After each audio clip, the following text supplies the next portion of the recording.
Hello my friends, welcome to another episode of Game Testing Unlimited. My name is Wilfred. So today I play a game called The Children of Morta. Very beautiful 2D roguelike hash and slash kind of game. And I've unlocked the last character called Joey, and he's probably my favorite melee character. I don't really like melee in this game, but given what I've seen so far, pretty strong. This is my first attempt at Act 2 first boss, and I just give it a shot, and he kind of leveled up pretty fast as well, one map. So I play him all the way into the first boss of the Act 2, so enjoy this part. And what I'll do is that then after that I'll turn off the webcam and let you see a little bit of cutscene as well, because I think this game is really beautiful. And on to the second part of the boss fight, which I think is even more fantastic. Overarching story is pretty interesting as well. So you have a family of a person against the corruption, and later on you'll see the mother who is pregnant getting kind of kidnapped by the devil or whatever evil out there. And then part 2 is about saving Mother Mary. So I thought it was quite fun to sort of see and watch. Now on to this character Joey. He does two hand smash, pretty kind of slow as well, trying to get used to the timing, very hard to time accordingly. That is the left click, and the right click is really to smash the ground, create a shock wave in front of him.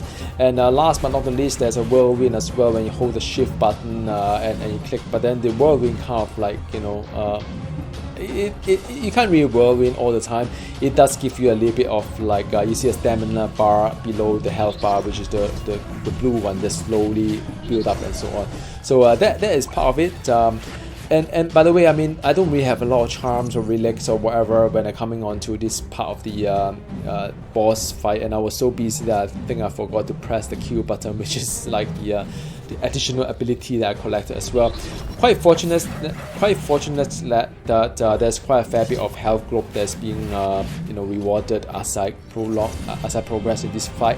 But I think all in all, suffice to say, it's really hard because this guy hit really slowly. So by the time I click on something, it kind of miss or sometimes I couldn't move out from it. And also I took one of the relics that trade off my dodge ability, which is kind of stupid. I don't know why I did that, but so I cannot dodge, but then I get some additional buff somehow somewhere. So yeah, so that is the boss fight. I think looking back, I could have done a little bit better, try to avoid all this damage that it get onto me. But yeah, so that is part 1 of the video. No one chooses the life of a thief.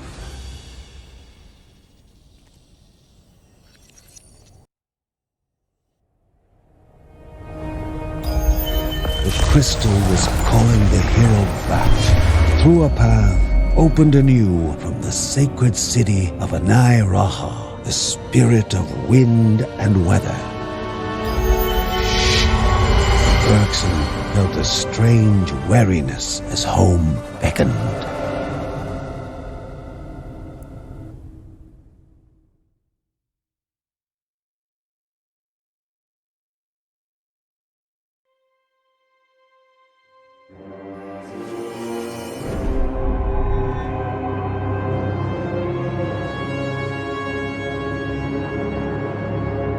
The chamber groaned and trembled, darkness replacing light.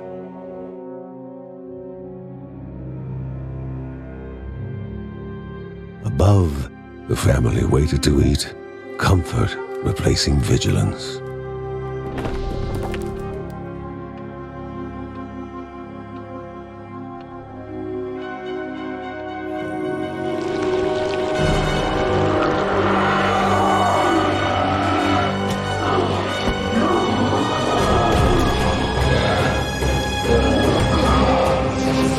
Snatched, gone, dread replacing happiness. One body was taken, but 2 souls were in need of rescue. So this is part 2 of the video. I hope you liked the previous cutscene. There's a nice story to it. Consider the fact that this is 2D pixel art. I thought was really well done. So the mom is being kidnapped by this devil together with the unborn baby as well. So you got to pick one of the heroes, try to save the mother. So I picked Joey, which is the hero that I just unlocked very recently. And this fight is kind of hard because what you do is that you try to avoid as much damage as you can, but you try to take down a boss as well.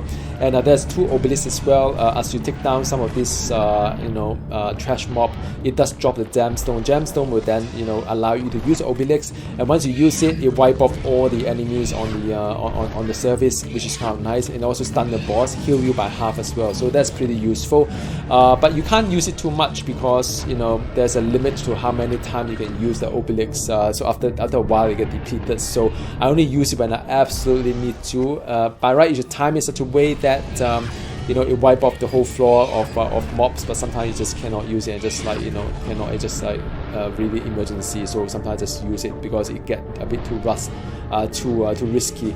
To dodge the beam, there are 2 kind of beam. One is the continuously sweep kind of beam, so you can just go to the same direction as the beam is and try not to get hit.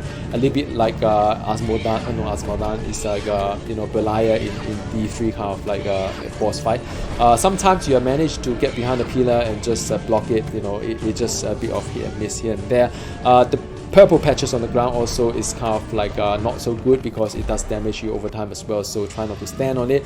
But other than that, just brutal force and try to get as much as you can to take down some of this big guy and try not to get beamed by all this nonsense. Now this guy hit very hard as well. It does melee, it does swing the arm at the back and hit on you, but then the problem is that by the time you see that happen, you try to dodge and just can't dodge out from it. But overall, very fun kind of thing. Ultimate is now, so I just pressed my ultimate. I think I don't know whether I pressed. I think before that I did my ultimate, which is the orange dot on the left hand side. As you do primary damage, you kind of gain ultimate, kind of they call it rage. So yeah, try to avoid some of these things, and I think there's only one last time I can use obelisk, and it just takes a humongous amount of damage, and yeah, I'm just pop the obelisk, and right now there's no more obelisks. You can see it is disabled. They are all both disabled. So yeah, I hope you enjoy this fight, and it's a really cool game, and I hope got to try it one of these days. Sometimes it does go on discount. I think it's very worth it. Enjoy the rest of the cutscene. I hope you enjoy. I'll see you again next time. Goodbye.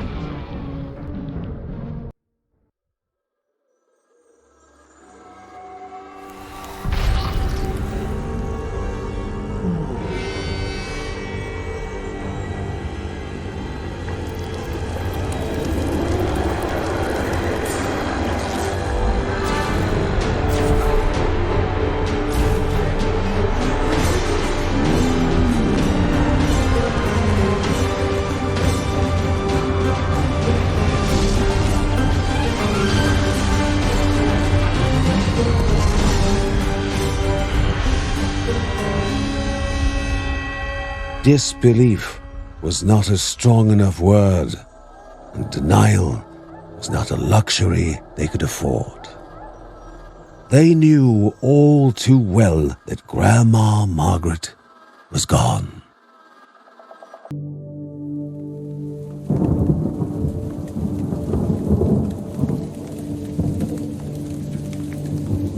A hero may fade, but they never disappear. Their actions left to echo through an eternity, carried by those lives they touched.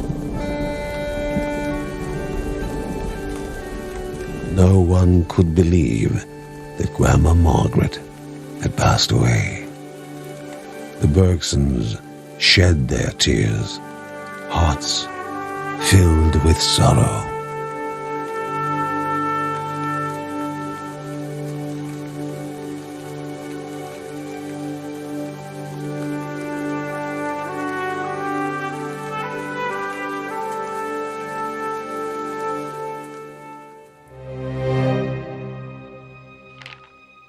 Ben and John were shocked to their core. The letter left by their mother spoke of a terrible secret, the one way to stop the corruption. The only way, she claimed, was to sacrifice their soon-to-be-born child to the god of Mount Morta. It was unthinkable. Perhaps their mother had made a mistake, had somehow misinterpreted the signs and ciphers. John thought they should keep the letter a secret for now.